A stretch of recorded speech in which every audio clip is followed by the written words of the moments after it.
Good morning students. Good morning Chhotu. आज के video में हम लोग पढ़ने जा रहे हैं रेशियो एंड प्रोपोर्शन। ठीक है, क्या पढ़ेंगे?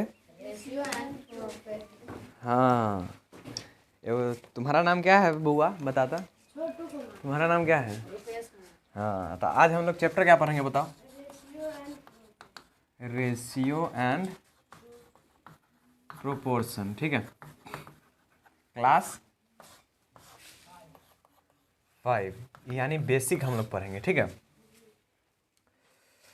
चलो सबसे पहले समझते हैं रेशियो। ठीक है, तो इसमें कहते हैं ratio is the comparison of two quantity of same kind in the same unit. देखो रेशियो क्या होता है, जैसे तुलना है ना। जैसे दो व्यक्ति में, जैसे तुम्हारे छोटू और रुपेश। ठीक है, मान लो तुम्हारे पास 20 रुपया है और तुम्हारे पास 40 रुपया है। ठीक है, तो तुम लोग हम पैसा से तुलना करेंगे ना, हैं? पैसा से तुलना कर सकते हैं। तो उसके लिए गणित में है ना, हम लोग रेशियो का कॉन्सेप्ट लेते हैं। ठीक है, रेशियो जो होता है ना, वो मैथ में दो सेम मतलब सेम प्रकार की वस्तुओं की तुलना करने के काम में आता है। ठीक है, जैसे ऐसा थोड़ी ना कि हम पैसा के तुलना रोटी भात से कर देंगे। पैसा की तुलना कथी से? पैसे से। समझ गया? तो इसीलिए हमारा रेशियो इस मतलब तुलना करने में जो हमारा जो मदद करता है उसे हम लोग क्या कहते हैं? रेशियो। ठीक है, तो रेशियो देखो कैसे होता है। ठीक है, जैसे देखो अब एग्जांपल, जैसे छोटू। ठीक है, छोटू भाई। ठीक है, आपके पास है 20 रुपया और रुपेश, ठीक है ना, रुपेश के पास है 40 रुपया। ठीक है, तो दोनों रुपया है, सेम काइंड है। ठीक, तो दोनों का हमें रेशियो निकालना है। ठीक है, अगर क्वेश्चन में अगर हमसे पूछ दे कि छोटू है ना, छोटू और रुपेश की है ना, छोटू और रुपेश के पैसे का है ना, जो उसके पास पैसा है उसका रेशियो बताइए, है ना। Find the ratio of money of Rupesh and Chhotu. ठीक है, तो देखो जब भी रेशियो निकालने के लिए कहेगा ना, तो हमें देखना है कि पहले कौन लिखा है। कौन लिखा है पहले? छोटू। तो छोटू के पास कितना रुपया है? 20, तो उसको लिखेंगे ऊपर। ठीक है, और फिर क्या लिखा हुआ है? तब लिखा हुआ है रुपेश, तो नीचे क्या लिखेंगे? रुपेश के पैसा 40। तो ये देखो, ये 1 मरतबे और 20 दूना 40, तो 1/2 है ना, यही को रेशियो फॉर्म में लिखते हैं 1:2। यह होता है रेशियो। बोलो समझ में आया? ठीक है, माने जो कहा उसको ऊपर लिख दिए, अब बाद में जो कहा उसको नीचे लिख दिया है, उसको दोनों को सिंपलीफाई कर दिए। आज जो ऐसे होता है, माने नोमिनेटर में होता है उसको एक बार लिखते हैं, फिर ऐसा 2 बुनका दे देते हैं, जो डिनोमिनेटर होता है शून्य लिख देते हैं। तो एकरे कहते हैं कि छोटू और रुपेश के जो रुपया का जो रेशियो था ना, वो 1:2 है। इसको क्या पढ़ते हैं? 1:2, है ना, 1:2। ठीक है, आया बात सुन में? तो ये हो गया अपना क्या? रेशियो। यहीं पे अगर कहता, अगर मान लो रुपेश को पहले लिखल रहता, छोटू को बाद में लिखल रहता, तब क्या होता? तब रुपेश वाला पहले लिखा था मतलब 40, और छोटू वाला बाद में लिखा था मतलब 20, यानी 2:1, यानी रेशियो हमारा हो जाता 2:1। ठीक है, तो ये है 1:2, आई है 2:1। आया बात अंतर समझ में? चलो, तो ये है हमारा है क्या? रेशियो। अब हम लोग देखेंगे प्रॉपर्टी ऑफ रेशियो। क्या देखेंगे? ठीक, जल्दी से क्लियर खत्म करते हैं क्योंकि मेरा भी क्लास है। चलो, प्रॉपर्टी ऑफ रेशियो। प्रॉपर्टी माने कथी होता है? अरे तुम्हारे में क्या? अरे हाँ, एगो तो प्रॉपर्टी माने तो जमीन जायदाद ये सब होता है। एगो प्रॉपर्टी माने गुण भी होता है कि तुम्हारे में क्या प्रॉपर्टी है। ठीक है, तो गुण, तो हम इसका गुण देखते हैं। ठीक है, तो इसका गुण क्या है कि मान लो कोई हमको रेशियो दिया गया है 1:2। ठीक, 1:2 का है तो 1/2।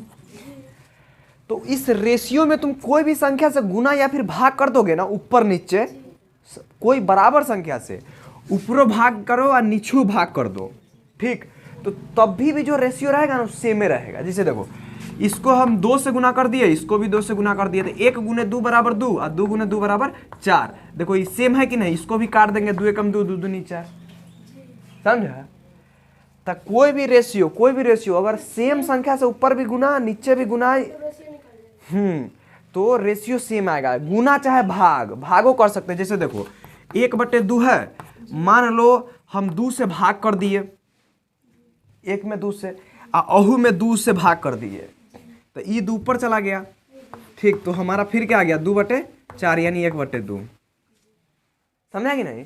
कोई भी संख्या से, सेम संख्या से ऊपरों गुना या भाग, नीचू गुना या भाग करेंगे तो जो रेशियो आएगा वो हमारा सेम आएगा। यही हमारा है क्या चीज, मतलब गुण। इसका एगो गुण हो गया, गुण। समझा? चलो अब अगला टॉपिक है ratio in the simplest form. देखो RATIO in the ratio in the simplest form. समझा बात? देखो ये क्या कहता है, जैसे सपोज करो तुम, जैसे छोटू और रुपेश के पास जो पैसा था वो क्या चीज का रेशियो था, 1:2 का। अच्छा, हम अगर कहें कि छोटू और रुपेश के जो पैसा है उसका रेशियो 20/40 है, तो गलती है क्या? कोई गलती नहीं है।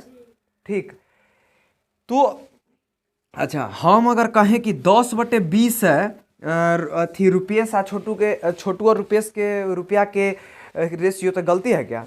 नहीं। अच्छा, हम अगर कहें कि 5/10 है, तो क्या गलती है क्या छोटू और रुपेश का? नहीं गलती है। समझा? तो सिंपलेस्ट फॉर्म मतलब क्या, कोई भी रेशियो हो उसका एक ऐसा फॉर्म जिसके बाद कोई भी ऊपर नीचे से कटे ना। मतलब समझा? देखो जैसे 1/2 है तो आप ऊपर नीचे कुछ से कट सकता है, लेकिन 20/40 से तक कट सकता है, 2 से भी, 10 से भी, 5 से भी। ये 200/20 है तो ऊपर नीचे कट सकता है 5 से, 10 से। ठीक है, इहो ऊपर नीचे कट सकता है 5 से। तो हमें एक ऐसा अंतिम फॉर्म तक ले जाओ जहां पर ऊपर नीचे कटे ना। ठीक है, तो 5 को और अंतिम फॉर्म में ले जाएंगे तो क्या हो जाएगा, 1/2। अब देखो कटेगा नहीं। तो इसका भी सिंपलेस्ट फॉर्म ई है, इसका भी सिंपलेस्ट फॉर्म, इसका भी सिंपलेस्ट फॉर्म, ई अपने सिंपलेस्ट फॉर्म में है। ई बोलो, आया बात समझ में? सिंपलेस्ट फॉर्म समझ गया? ओके। अब होता है, अब अगला है इक्विवेलेंट रेशियो। ठीक है, अब क्या है, चल आगे देखते हैं।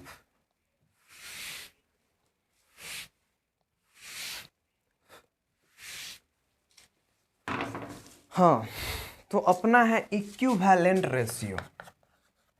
इक्विवेलेंट रेशियो, ठीक है ना? तो देखो दो रेशियो है ना, दो रेशियो को हम लोग इक्विवेलेंट कहेंगे। ठीक है, कब? 2/8, ठीक है, 6/24 और 2/8, 6/24 और 7/28। ठीक है, हम देखो इक्विवेलेंट रेशियो माने क्या, देखो EQUAL इक्वल। ठीक है, माने इक्वल रेशियो। इक्विवेलेंट रेशियो से क्या मतलब है, इक्वल रेशियो की दो रेशियो को हम तब इक्विवेलेंट रेशियो कहेंगे जब उसका सिंपलेस्ट फॉर्म, अभी पढ़ा है ना तुरंत, सिंपलेस्ट फॉर्म वो अगर बराबर हो। समझा? देखो ध्यान से समझो, कोई बड़ी बात नहीं है। जैसे ई दोनों रेशियो को हम लोग कहेंगे कि इक्विवेलेंट रेशियो है कि ना, तो इसका पहले सिंपलेस्ट फॉर्म निकालो। तो 2/8 का सिंपलेस्ट फॉर्म कितना, 1/4। 6/24 का सिंपलेस्ट फॉर्म क्या, 6 एकम 6, 6 चौक 24, 1/4। तो देखो दोनों का सिंपलेस्ट फॉर्म आपस में बराबर है कि नहीं, तो इस दोनों को हम लोग कहेंगे इक्विवेलेंट। बोलो इक्विवेलेंट रेशियो। हाँ, आप देखो इसका भी अति सिंपलेस्ट फॉर्म निकालो तो 1/4। तो देखो इसका भी सिंपलेस्ट फॉर्म आपस में बराबर है कि नहीं, तो इसको भी क्या कहेंगे, इक्विवेलेंट रेशियो। इसको भी क्या कहेंगे, इक्विवेलेंट रेशियो। बोलो इक्विवेलेंट रेशियो। समझ में आया? हैं? चलो उसके बाद कंपैरिजन ऑफ रेशियो है। अगला क्या है? हाँ, आगे देखते हैं।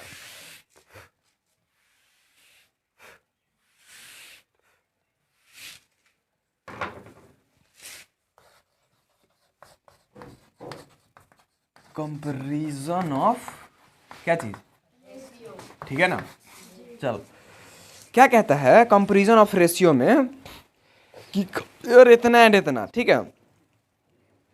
अच्छा, कंपैरिजन ऑफ रेशियो में क्या है, तुमको बताना है कौन रेशियो जो है ना वो बड़ा है। कौन रेशियो बड़ा है? हाँ, हमको बड़ा रेशियो को बस चुनना है, ठीक है। कैसे चुनेगा? पहले मान लो एगो है 2/3, एगो है 7/15। कैसे चुनेगा कि कौन बड़ा है? इसको ऊपर से ही ऊपर उठाए इसको बचा। अरे एगो बात बताओ, जैसे कोई कहेगा कि नहीं ये तो फ्रैक्शन ना हो गया, फ्रैक्शन में कौन बड़ा है कौन छोटा ही तो तोरा आता ही है। अब बताते हैं कैसे आता है। जैसे तुमको रेशियो यहाँ बात ना हो रहा है तो कहेगा कि 2/3 रेशियो बड़ा है कि 7/15, ये हमको बताइए। तो कैसे बताएगा? पहले 2/3 को 2/3, 7/15 को 7/15 लिख देगा। और फ्रैक्शन को बड़ा छोटा तो तोरा सबके दिखाने आता ही है, लेकिन याद नहीं हमको लग रहा है। याद है कैसे दिखाते थे? नहीं याद है। अगर डिनोमिनेटर सेम रहता था 3 और 3 और 5 और 4, तो जिसका नोमिनेटर बड़ा होता था वो बड़ा होता था। लेकिन अगर कहीं कल को अगर हमारा नोमिनेटर अगर डिनोमिनेटर अगर सेम नहीं होता तो हम लोग सबसे पहला काम क्या करते कि दोनों के डिनोमिनेटर को सेम करते हैं। तो अगर ऊपर नीचे 4 से भाग कर दे तो कोई फर्क पड़ेगा? ऊपरों 4 से नीचे 4 से?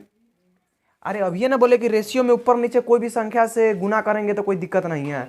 अच्छा सुनो, ये कोई संख्या है, इस संख्या में 1 से गुना करेंगे तो कोई फर्क है क्या?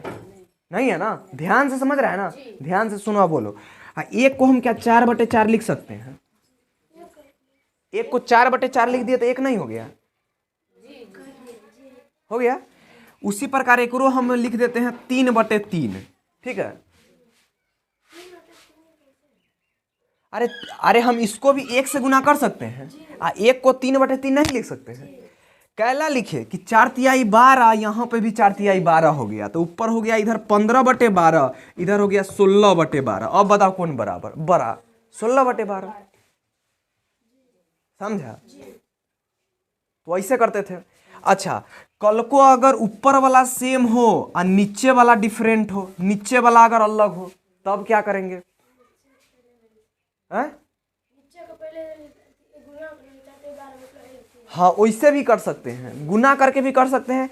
या फिर अगर ऊपर वाला सेम है ना तो सिंपल सी बात है, नीचे वाला जेकर बड़का रहेगा ओकर वैल्यू क्या आएगा? ओकर वैल्यू बड़ा। गलत। एक बात बताओ, कोई भी संख्या है उसको तुम छोटी संख्या से जब भाग देगा तब भागफल तुम्हारा बड़ा आएगा कि छोटा? बड़ा आएगा। माने छोटी संख्या से भाग देगा तो बड़ा, और बड़ी संख्या से भाग देगा तो छोटा। जैसे 4 में 1 से भाग देगा तो 4, लेकिन उन्हें 2 से भाग देगा तो 2। समझा ना। तो हियों पे क्या हो रहा है कि यहाँ पे 2 में 3 से भाग दे रहा है और यहाँ पे 2 में 4 से, तो कौन छोटा आएगा? 2/3 छोटा आएगा। 2/3 12 आएगा, 2/4 छोटा। 2/4 छोटा आएगा। तब बड़ा फ्रैक्शन कौन हो गया? ई। बोलो, समझ में आया? पक्का ना? तोरा आया ना सही मेरे? चलो, तो 3 तरीका बता दिए। तो बस वही तुलना करना है, कर लेगा ना। तो एकरे कहते हैं क्या? Comparison of ratio. उसके बाद अगला है मेरा प्रोपोर्शन, ठीक है ना। प्रोपोर्शन। अब देखो प्रोपोर्शन क्या होता है, अगला लास्ट बचा प्रोपोर्शन, ठीक है। देखो प्रोपोर्शन क्या होता है जल्दी से। प्रोपोर्शन होता है, जैसे देखो, जैसे हम 9/12 कहें, ठीक है, 9/12 और 12/16 कहें, तो ये दोनों प्रोपोर्शन है। कहला कि 9/12 जो है ना वही है 12:16। इसी को हम लोग कहेंगे प्रोपोर्शन। जब हम रेशियो को बराबर के साइन बराबर लिख, देखो जैसे इहो आ इहो दोनों आपस में बराबर है कि नहीं? देखो जैसे 3×9 3×4 12, 4×12 4×4 16, दोनों बराबर है कि नहीं? अरे है ना। तो जब हम ऐसे रेशियो को ऐसे लिख देते हैं ना, तो इसी लिखावट को हम लोग कहते हैं कि प्रोपोर्शन है। माने ई रेशियो बराबर है, ठीक है। मतलब ऐसे लिख दिए तो क्या? प्रोपोर्शन है। अच्छा, अगर ऐसे हम बोले कि ई और ई रेशियो क्या है तो इक्विवेलेंट है, क्योंकि दोनों का सिंपलेस्ट फॉर्म क्या है? बराबर है। समझ गया प्रोपोर्शन? तो सारा चीज क्लियर हो गया। तो बस तुम्हारे सिलेबस में इतना ही है, इससे तुम्हारा सारा क्वेश्चन बन जाएगा, ठीक। तो थैंक यू।